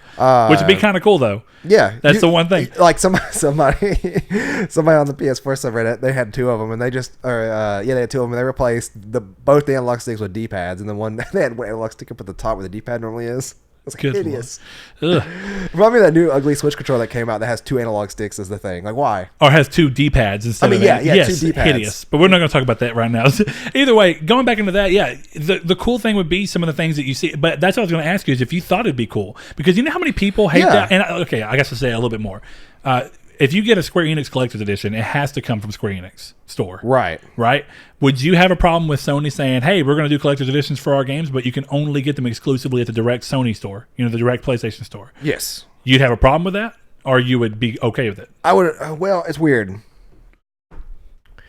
It depends on what they are, and it depends on the availability of them. Don't do what Nintendo does and make your things exclusively limited. Yeah, I see that. But if you don't do that and you make it accessible and they do have the same 1-day shipping, then that's fine. But I have a feeling that maybe it's just because of how bad Nintendo is with this kind of thing, is that They only send out like 10,000 units or whatever, and then instead of sending out way more or letting the pre-order numbers do their work for them, send up the pre-order 6 months before production starts, so you know how many to make. Yeah, everybody gets one. They pay the price, but everybody gets one. Yeah, I'd be fine with it. I wouldn't have a problem. It's always in the back of my mind though that companies do that on purpose, which is why I'm not a huge fan of limited run games, because I feel like they just do the same thing and they somehow get by with it. I get it. But yeah, it's I'd be completely fine with it if I could trust that they didn't do that. But I don't like how that's done.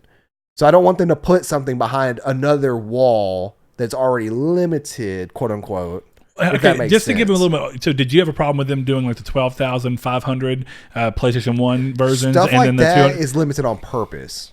Yeah. Yeah. I'm talking about your everyday new releases on cool things that are limited by numbers. Just because, like the NES and SNES classics. Yeah. Yeah, stuff like that. When it comes directly from that, and that's the only source I can get it from, I'm not suspicious, but I'm curious as to if they're doing that, and I somehow couldn't get one. And a lot of people are saying like, oh, I couldn't get one. It's like, well, I get that they're limited, but that's why you need to have, this needs to be a new restructuring thing for most pre-orders and collector's editions. When the game's announced, let those pre-orders and collections go live, and let the people who pay upfront, it deducts from your bank account then and there. You're automatically guaranteed one. You're not going to drop out of a system. You're not going to have Amazon send you an email saying, whoops, we can't send you that pre-order. The only problem, what you said, is that you pay up front for something that you still don't know for sure if you're going to get. And I have a huge problem with that. But that's where the ethics would come in, that it's guaranteed. Because this is the whole purpose of doing this, is that you're not going to get a thing from, I forgot what it was for you and Blaze, that y'all both pre-ordered something. Majora's Mask. Yeah, and it just completely, like, all of a sudden, oh, we're not getting it to you guys, sorry. Yep. That's the problem. No, I get what you're saying. But you would guarantee you that copy of that system, because they're basing the production of these units off of these people who've already paid. And then, of course, refunds happen. That people may run into money problems. They got to get it back before it launches. Then, of course, there's an extra production unit that goes to GameStop or whatever. I like that Amazon and other places that let you do like online pre-ordering for games do this buffer, right? And this ties into the idea for the store. It's like the buffer of saying like, hey, here's the thing. You don't pay for it until it ships. Yeah. Now, the moment it ships, you're paying for it, and it's coming out of your thing, and we're going to hold this card information. And it's not actually before it ships either. It's about 20. It's almost full 24 hours before it does ship. Yeah, exactly. It's when it's processing the order. But I mean, in the grand scheme of how long you waited from pre-ordering to there, it's essentially right before it ships. Yeah. And that's my point. I like that because it feels like you have the control to just go, you know what, I don't need this. You have time to think about it. Let me cancel it. Yeah. And you can go ahead and pre-order it, and you can say, well, I'm going to pre-order it. That way I'm at least in the list. Yeah, and so whenever you pre-order something on Amazon, they send you emails periodically that says like, do not forget, or just to remind you that you have this pre-ordered. Mm-hmm. And be prepared for when it pulls money from your thing. And I think they do that like 48 hours before it goes through. Yeah, but for me, with my last pre-ordered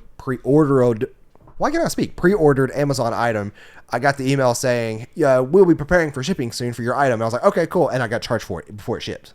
So I was like, it shipped the same day, but it was like a 16-hour difference there. And I was like, okay, I get it. Same day, technically, but to me, like 4 a.m. versus like, I think it was like 7:30 p.m. that they shipped it. Yeah. So, well, that leads me to one last thing, and it's a great segue into something that you already wanted to talk about on this episode. GameStop. Which is the one thing that I'm unsure about coming from that last idea of when do we see, or do we see Sony start doing exclusives that are specifically through their store? The problem with that in the current market is that for the people, and it's still hit or miss whether this is still true, but there's a lot of people who look at it and say, Sony relies on, or all gaming systems still rely on GameStop more than people would be led on to believe.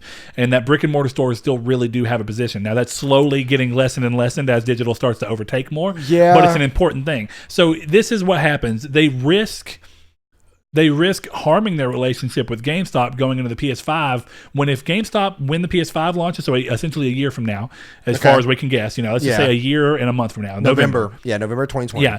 So if we say that, if GameStop is still a viable platform and a really important thing, at least for the U.S. market, and to make sure that they get these out and they need GameStop, doing something like this would actually upset relations with GameStop and could actually stand to hurt that relationship and potentially hurt their business. You'd hope not, and you'd hope that they wouldn't do that until they realize that for sure this move supersedes what GameStop offered them. So this is But you hate GameStop, so tell us why. I'm going to make a baseless comment about in regards to what you just said, I don't think that in terms of a relationship, if GameStop stopped selling the consoles because of that relationship, let's say Sony comes out with their new exclusive market onto their website, GameStop's like, well, we're not going to sell your products no more. Contract's over. Well, just to give a little bit of room to that, when Square Enix stopped doing when Square Enix said, hey, we're no longer doing any collector's editions through anybody but us, GameStop didn't stop selling Square Enix stuff. Right. So it's unlikely, but you still have the chance. My point to that, though, is that if they did, I still bought a Switch Lite on launch day at Best Buy. There was 3 of them there. Mm-hmm. And I guarantee there was more at Walmart and Target. Yeah. And I guarantee the same is going to be for the PS5. I think that the time of buying up consoles to sell them on eBay for main launch consoles was last gen. I don't think that was the thing that I've even seen this gen. Special edition, sure. But, you're always going to have that jerk who goes and buys a PS5 at launch and puts it on eBay for $1,000. Mm-hmm. And somebody's going to buy it because somebody somewhere, everybody around them is going to be sold out because they may be in a massive town that got 2 less or something like that. Or a small town that got none. Yeah. That's good. It goes into GameStop. But, for me, I do not shop at GameStop anymore. I have 2 more physical copies of games that you actually have. That if I ever trade them in, which I know I will not be trading in Mario Party because Annie wants that one, but Yoshi's Crafted World would probably not trading in. I'm going to be frank with the person who checks me out. Like, I'm going to buy a gift card for somebody else. I don't play video games anymore. I just want that gift card for my brother. Because the amount of times that I have been bothered going into GameStop, do I need this pre-order? No. Well, here's a list of games that are like the games you're buying. I don't need anything else. I'm good. Oh, are you sure? Because this game right here, I'm like, no. Like, I'm too nice to actually say to this to them in person, but I'm like, no, give me what I put on this counter and let me go home. But I'm too nice to do that. I'm too nice to even give them even negativity towards it. I'm like, I'll look over and be like, oh yeah, those do look good. I'm good today though. Like, I'm too nice. It's my fault technically because I could lay down the law and be like, just shut up and ring this up. I don't want anything except that right there. I'm not that person though. I worked in retail. I'll never treat a retail person like that. That's why I still humor them because I know it's their job. Yeah. It's literally their job. And I've complained about our GameStop and why, and it's really, they're doing their job. That's the problem. Their job. Not saying their actual job is the problem. What GameStop forces them to do to keep their job is the problem. Like I just said, and I keep bringing up Switch in this episode, but I went to Best Buy the day it came out, walked in, saw the gray one there, and I'm like, yoink. Walked around the corner, Link's Awakening, end cap full of Link's Awakening, yoink, walked up there. Me and a dude talked about the Call of Duty Modern Warfare beta. We talked about the Switch, and I was in and out of that store within 5 minutes. Done. And all your conversation was happening while he was ringing you I work in front of, behind a GameStop, adjacent to a GameStop. Yeah. I could walk there in 2 minutes. I spent a 30-minute lunch there in line because the people that were working there were not getting the idea from people checking out that they just did not want anything. They're just being nice.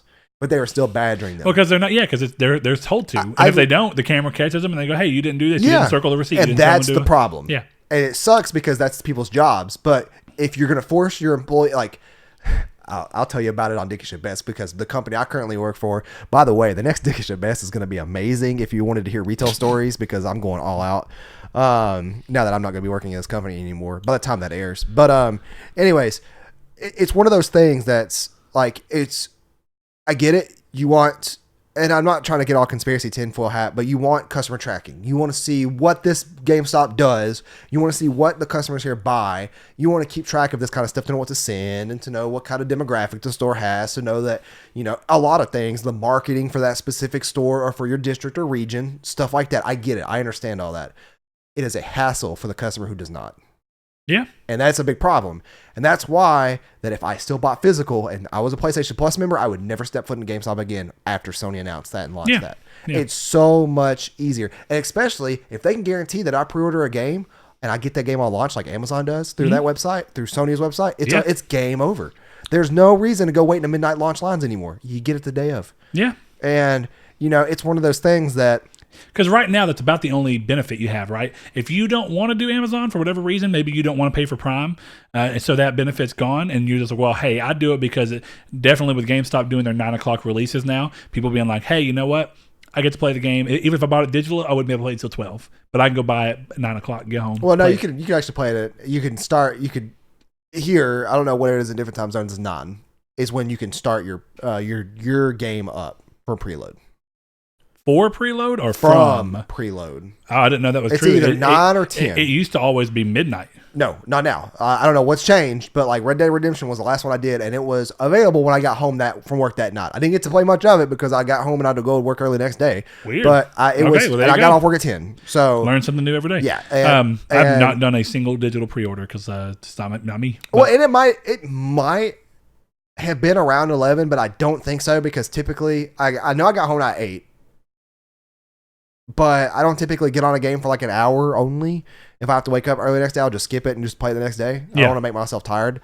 But yeah, for me, if they could promise a couple of things with the PlayStation Plus membership and, if I can get day one launches at my door on release day, if I can get special cool stuff that you can't get anywhere else through their store. Yeah, definitely. If they can retain their promise of 1 day shipping, yeah, it's good. They could even throw in credit card benefits. Yeah, it's going to be a good service, and I'm really excited for it. That's what's crazy. They're already above with 1 day shipping on their on things that you just buy from them. They're already way above GameStop. Well, and that's what I was going to say is that here's the thing about that is that you want to feel remorse because, like, oh, that sucks, GameStop. Like, they're going to put them, they may put them under with this and people are going to lose their jobs. There's a side to that GameStop's not doing enough work to keep up, and that's their fault, not PlayStation's for coming out with better service. I agree with that. I mean, like, I've had my own problems with it. I've probably even talked about it on here of, just 2 examples of both being Focus Home interactive games. I go to get them launch week. Both games essentially like, let's see. Those are like Walking Dead games, right? No, it's Focus Home Interactive was Vampire, Plague Tale Innocence, Greedfall. Gotcha. So I went to go get. What am I? I'm an idiot. Never mind. All right. Anyway, so I went to GameStop and I for Plague Tale, I went there the day after it came out because I couldn't go the day of, and I was like, I forgot to pre-order it, but they should have it, right? For reference, I thought you. How do you not have it? I thought you said Focus Interactive games, like. Oh, like a genre style game, like Walking Dead. I was like, no, that's not even the developer. I'm an idiot. Well, it's the publisher. Yeah. But so that's one game, right? They didn't have it. I was like, okay, and I had to, actually, they had one copy that they had in the drawer because an employee was holding it. Yeah, for themselves. That's bullshit too. Exactly. Especially with very mad with what Blaze went through.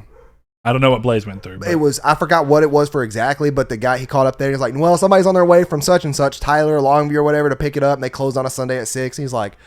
And Blaze was pretty sure the dude was just buying it for himself. It was a pop figure? I don't know, probably. But that's one of those weird things is you have that, and the employee was holding it for themselves. They didn't have anything else. I was like, that's a real problem, man. And it gets to the point of like, how is a dedicated brick and mortar game store? It's literally all it does besides collectibles for game stuff. Now it's more so collectibles, it seems. Yeah, but still, or in terms of store layout. But it's those are its 2 core businesses. Unlike a place like Target, Walmart, Best Buy that has tons of other business revenues, right? And when you look at that, it's like, how was I able to go across the street to Walmart and they had a copy? And not only did they have a copy, which was great, and they don't even carry every game. Walmart does not get every release. That's what's more interesting. And they got this one, and it was $10 cheaper. And I was like, hey, here we go. I wanted to buy the game and give it a try, and I'm glad I did. But yeah, it's a huge problem. Why are they not having games? GameStop does seem to be going in a bad spot, but they can get to a point where I can buy directly from Sony. I mean, honestly, I like Sony. I'd support unless they're doing something real dumb at the moment. But yeah, I mean, and I just support them directly. Why not? I get free day shipping. This is a great move in a lot of ways, and it's a great posterity move. It's like they can do this is just the first step. It opens something that lets them go, okay, from here on we get to do what we want to do. And if we decide to turn this into something that lets people create their own controllers and we send them to them, great. If this becomes a way for us to put all of our collector's editions out and never have to worry about another retailer ever, we handle it all ourselves, great. And that's not a bad thing. I mean, and I think that when you look at it in the broad spectrum of things, if you're an Amazon Prime member and you are a PlayStation fan, like we both have Amazon Prime, we both are PlayStation, obviously, fanboys. The thing is that it becomes like to a way down. Do you want your game in 2 days? Or do I want it in 1? But if Sony doesn't offer same-day delivery for pre-orders, you go Amazon. And that's where it gets kind of tricky, where there are certain moves that can be made that'll win you over fully, but there's always a little competition around the corner from all these companies that offers one aspect better, because nobody does it all the best. Yeah, that's what I'm curious about, because they're coming out the gate swinging real hard. If they can throw a couple more things our way, mainly with their terms and conditions, in a sense, with their shipping. Like, let me know if I get pre-order same day, because that right there there's almost no reason, especially after Amazon's gamer club thing died out, there's no reason to buy a PlayStation 4 game from Amazon that you could get on the store. Yeah, and then if you give, and then you could honestly do smaller steps too that they could start to work in. Where if you buy a game from them, you just get Sony rewards points in general, not the same level as the card, but you get like a ×1. If you buy from certain avenues on a PlayStation card, you get ×5 points. Yeah, for so 5 points per dollar spent. But if you just have it to where it's like, hey, if you order the game on here, we give you this many points. That's what Square Enix does as well. ×2. Square Enix says, hey, you get a point per dollar spent. Oh, I thought you meant like Square Enix has a credit card. I'm like, what? No, but they have a reward system that's tied to their online thing so that you have an incentive to go through them. Also, then what's cool is you get to go through, they have a reward section and you can buy things with your Square Enix points. Yeah. And that they ship to you. Just to clarify, Sony has a PlayStation credit card, but it is not it's a Capital One card. It's not what you think it is. Like when I first started what this is, because the Xbox did this back in the day where it was an actual Xbox credit card. Oh, and Microsoft handled the financing. Yes, and it's not that. That's it's one of those things that is just, that's not what it is. Yeah, but that's not too important. I mean, my point across the board is... No, I didn't want somebody to sure. think we're in the wrong or anything. Yeah, but either way, you're going through all these things, and this is, like you said, it's a foot in the door. It's opening the door to let them do everything that they need to do. It's like they turn the doorknob and they stepped foot in, and like they're halfway in. This is a great first step. Open. Yeah. So you know what? We're going to wrap it up there. We're going to leave it at that. And I think what I'll do for the community's take question is, with this coming around, how do you feel about this? Would you do this in lieu of another place, be it GameStop, since you said beginning, or do you want to support physical brick and game stores? Would you be interested and accepting for them to move to doing certain exclusive collector's editions or exclusive console versions directly to the store? And if so, would you buy them from there? So yeah, that'll be it. We're going to leave it at that. Saul, anything else you want to wrap up with? That's it. Thank you guys for watching episode 131, and we'll see you guys for 132. Brett, let us thank our wonderful patrons. I heard that, Saul. Thanks to our patrons, Dan Barber, Josh Jarrell, Matthew Green, my name is Dan, Douglas Below, Sean Santarud, Eric McAllister, Matt Sycamore, Funk Turkey, Shadowist, Stephen Salazar, The Stonard, Travis Below, Eduardo Palomino, Stefan Swanlin, Coy Live, Philip LaGuerre, Corey Hickerson, Brian, Donovan Williams, William Digital Spooker, Derek Porter, Josh Ayers, Brandon Edwards, Sean One Neo, Tyler Powers, and Dylan Kirby. If you would like to support the show in any way, shape, or form, head over to our Patreon and it's linked in the description below, and consider giving us as little as $1 a month, or just spread the word. Thank you.